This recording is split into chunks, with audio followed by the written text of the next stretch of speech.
ಅದರ ಮುಂದೆ ಭಗವಂತ ಹುಟ್ಟಿರತಕ್ಕಂಥ ಪೀತಾಂಬರದ ವರ್ಣನೆ ಮುಂದೆ ಅಸನೋತ್ಫುಲ್ಲ ಸುಪುಷ್ಪಕ ಸಮವರ್ಣ ವರ್ಣಂತೆ ಕರುಣಾಪೂರ್ಣ ವರಪ್ರದ ಚರಿತಂ ಜ್ಞಾಪಯ ಮೇತೆ. ಅಸನೋತ್ಫುಲ್ಲ ಸುಪುಷ್ಪಕ ಸಮವರ್ಣಾವರಣ ಇಷ್ಟು ಒಂದು ಶಬ್ದ ಈಗ ಪ್ರಚಲಿತವಾದ ಅರ್ಥದಲ್ಲಿ. ಅಸನ ಅಂತಂದ್ರೆ ಅದಕ್ಕೆ ಕನ್ನಡದಲ್ಲಿ ಏನ್ ಹೇಳ್ತಾರೆ ಅಂತ ನೋಡ್ಬೇಕು, ನನಗೂ ನೆನಪಿಲ್ಲ. ಒಂದು ಜಾತಿಯ ಹಳದಿ ಬಣ್ಣದ ಹೂವು ಅಸನ ಅಂತಂದ್ರೆ. ಅಸನ ಉತ್ಫುಲ್ಲ ಸುಪುಷ್ಪಕ, ಉತ್ಫುಲ್ಲ ಅಂದ್ರೆ ಅರಳಿದ್ದು. ಅಂಥ ಹಳದಿ ಬಣ್ಣದ ಅರಳಿದ ಅಸನ ಕುಸುಮದ ಸಮವರ್ಣವಾದ ಆವರಣ. ಆವರಣ ಅಂದ್ರೆ ಬಟ್ಟೆ, ಮೈ ಸುತ್ತಿದ್ದು ಅಂದ್ರೆ ಪೀತಾಂಬರ. ಹಳದಿ ಬಣ್ಣ ಹೂವಿಗೆ ಸಮಾನವಾದ ವರ್ಣ ಅಂದ್ರೆ ಪೀತವರ್ಣ. ಅಸನ ಅನ್ನುವ ಉತ್ಫುಲ್ಲ ಸುಪುಷ್ಪಕ ಅರಳಿದ ಹೂವು, ಅದಕ್ಕೆ ಸಮಾನವಾದ ವರ್ಣವುಳ್ಳ ಆವರಣವುಳ್ಳವ. ಅಂಥ ಪೀತಾಂಬರವನ್ನು ತೊಟ್ಟವ. ಪೀತಾಂಬರ ಧರ ಸಗ್ವಿ ಸಾಕ್ಷಾನ್ ಮನ್ಮಥ ಮನ್ಮಥಃ ಅಂತ ಹೇಳ್ತೇವೆ. ಆ ಅರ್ಥದಲ್ಲಿ ಪೀತಾಂಬರ ಶುಕ್ಲಾಂಬರ ಧರಂ ವಿಷ್ಣು ಅಂತ ಒಂದು ನಾವು ಜಪದಲ್ಲಿ ಹೇಳ್ತಕ್ಕಂಥ ಒಂದು ಮಂತ್ರ ಇದೆ, ಶುಕ್ಲಾಂಬರ ಧರಂ ವಿಷ್ಣು. ಅಲ್ಲಿ ಶುಕ್ಲ ಅಂದ್ರೆ ಬಿಳಿ ಅಂತ ಅರ್ಥ ಅಲ್ಲ. ಶುಕ್ಲ ಅಂತ ಸಂಸ್ಕೃತದಲ್ಲಿ ಸ್ವಚ್ಛ ಅಂತ ಅರ್ಥ. ಯಾವುದೇ ಬಿಳಿ ಬಟ್ಟೆಯು ಕೊಳಕಾದ್ರೆ ಶುಕ್ಲಾಂಬರ ಆಗುವುದಿಲ್ಲ. ಶುಕ್ಲ ಅಂದ್ರೆ ಸ್ವಚ್ಛ, ನಿರ್ಮಲವಾದ ಅಂತ ಅರ್ಥ. ನಿರ್ಮಲವಾದ ಪೀತಾಂಬರವೂ ಶುಕ್ಲಾಂಬರ, ನಿರ್ಮಲವಲ್ಲದ ಶುಕ್ಲಾಂಬರವೂ ಶುಕ್ಲಾಂಬರ ಅಲ್ಲ. ಅಂದ್ರೆ ಶುಕ್ಲ ಅಂತಂದ್ರೆ ಮುಖ್ಯವಾಗಿ ಸ್ವಚ್ಛವಾದ ಬಟ್ಟೆ ಅಂತ ಅರ್ಥ. ಹಾಗೇನು ಪೀತಾಂಬರ ಧರ ಅಂದ್ರೆ ಅಸನ ಉತ್ಫುಲ್ಲ ಸುಪುಷ್ಪಕ.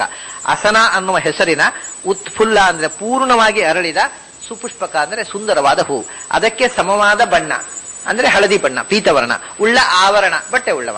ಅಸನೋತ್ಫುಲ್ಲ ಸುಪುಷ್ಪಕ ಸಮವರ್ಣ ಆವರಣ. ಆಮೇಲೆ ಅಂತೆ ಅಂದ್ರೆ ಅಂತಿಕದಲ್ಲಿ ಇರುವವನೇ, ಹತ್ತಿರಕ್ಕಿಂತ ಹತ್ತಿರದವನೇ, ನನ್ನ ತೀರಾ ಹತ್ತಿರದಲ್ಲಿ ಇರುವವನೇ, ನನ್ನ ಒಳಗೇ ಇರುವವನೇ. ತದೇವ ಅಂತಿಕಂ ಅಂತಿಕಾತ್ ಅಂತ ಹೇಳ್ತಾನೆ. ನನ್ನ ಅಂತಿಕದಲ್ಲಿ, ನನ್ನ ತೀರಾ ಸಮೀಪದಲ್ಲಿ, ನನ್ನ ಹೃದಯದೊಳಗೆ ನನ್ನ ಅಂತರ್ಯಾಮಿಯಾಗಿ ನನ್ನ ಬಿಂಬರೂಪವಾಗಿ ಇರುವವನೇ ಅಂತ. ಇದು ಸ್ವರೂಪದ ವರ್ಣನೆ ಆಯ್ತು. ಈಗ ಬಟ್ಟೆಯ ವರ್ಣನೆ. ಇದರಲ್ಲಿ ಅಸನ ಉತ್ಫುಲ್ಲ ಸುಪುಷ್ಪಕ ಸಮವರ್ಣ ಆವರಣ ಅಂತೆ ಅಂತ.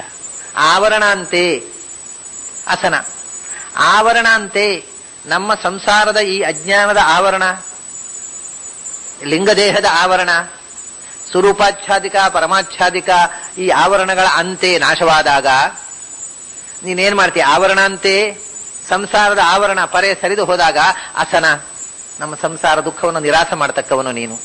ಮತ್ತೆ ಉತ್ಫುಲ್ಲ ಸುಪುಷ್ಪಕ ಸಮವರ್ಣ, ಉತ್ಫುಲ್ಲ ಸುಪುಷ್ಪಕ ಸಮವರ್ಣ ಅರಳಿದ ಹೂ. ಅದಕ್ಕೆ ಯಾವ ಹೂ ಅಂತ ಹೇಳಲಿಲ್ಲ ಅವರು, ಅಸನ ಅಂತ ಅನ್ನೋದಕ್ಕೆ ಬೇರೆ ಅರ್ಥ ಮಾಡಿವು. ಅಂದ್ರೆ ಉತ್ಫುಲ್ಲವಾದ ಅರಳಿದ ಹೂ ಅಂದ್ರೆ ನೈದಿಲೆ. ನೈದಿಲೆ ಅಂದ್ರೆ ನೀಲ ತಾವರೆ, ಕನ್ನೈದಿಲೆ ಅಂತ. ಆ ನೀಲ ತಾವರೆ ಹೂವಿನಂತೆ ಸಮವರ್ಣ ಬಣ್ಣವುಳ್ಳ ಅಂದ್ರೆ ನೀಲೋತ್ಪಲದ ಲಶ್ಯಾಮ ಅಂತ. ಕೃಷ್ಣನನ್ನ ನೀಲೋತ್ಪಲದ ಲಶ್ಯಾಮ ಅಂತ. ಉತ್ಪಲ ಅಂದ್ರೆ ನೈದಿಲೆ, ಅರಳಿದ ಉತ್ಫುಲ್ಲ ಸುಪುಷ್ಪಕ ಅರಳಿದ ನೈದಿಲೆ ಹೂವಿನಂತೆ ಅದಕ್ಕೆ ಸಮಾನವಾದ ನೀಲವರ್ಣ ಉಳ್ಳವನೇ. ಉತ್ಫುಲ್ಲ ಸುಪುಷ್ಪಕ ಸಮವರ್ಣ. ಆಗ ಹಳದಿ ಬಣ್ಣ ಇದ್ದದ್ದು ಹೋಗಿ ಈಗ ನೀಲವರ್ಣ ಆಯ್ತು. ಯಾಕಂದ್ರೆ ಅಸನ ಅನ್ನೋದು ಬೇರೆ ಶಬ್ದ ಆಗೋಯ್ತು. ಉತ್ಫುಲ್ಲ ಸುಪುಷ್ಪಕ ಸಮವರ್ಣ ಆವರಣ. ಆವರಣ ಅಂತೆ ಅನ್ನುವುದು ಸಂಸಾರದ ಆವರಣವನ್ನ ಕಳಚಿಕೊಂಡ ಮೇಲೆ ಅಸನ, ಸಂಸಾರದಿಂದ ನಿರಸನ ಮಾಡಿ ಮೋಕ್ಷವನ್ನು ಕೊಡ್ತಕ್ಕವ, ನಮ್ಮ ದುಃಖವನ್ನು ಅಸನ ನಿರಸನ ಮಾಡತಕ್ಕವ. ಹೀಗೆ ಅಸನ ಉತ್ಫುಲ್ಲ ಸುಪುಷ್ಪಕ ಸಮವರ್ಣ ಆವರಣ ಅಂತೆ ಅನ್ನೋದು ಬೇರೆ ರೀತಿಯಿಂದ ಪದಚ್ಛೇದ. ಹಾಗೆ ಈ ರೀತಿಯಿಂದ ಭಗವಂತನ ಮೈಯ ಬಣ್ಣವೂ ಆಯಿತು, ಭಗವಂತನ ಬಟ್ಟೆಯ ಬಣ್ಣವನ್ನು ಹೇಳಿದಾಗಾಯ್ತು. ಎರಡು ವಿಧದ ವರ್ಣನೆಯು ಈ ಮಾತಿನಲ್ಲಿ ಸೇರಿತು. ಈಗ ಕರುಣಾಪೂರ್ಣ ವರಪ್ರದ ಚರಿತಂ ಜಾಪಯ ಮೇತೆ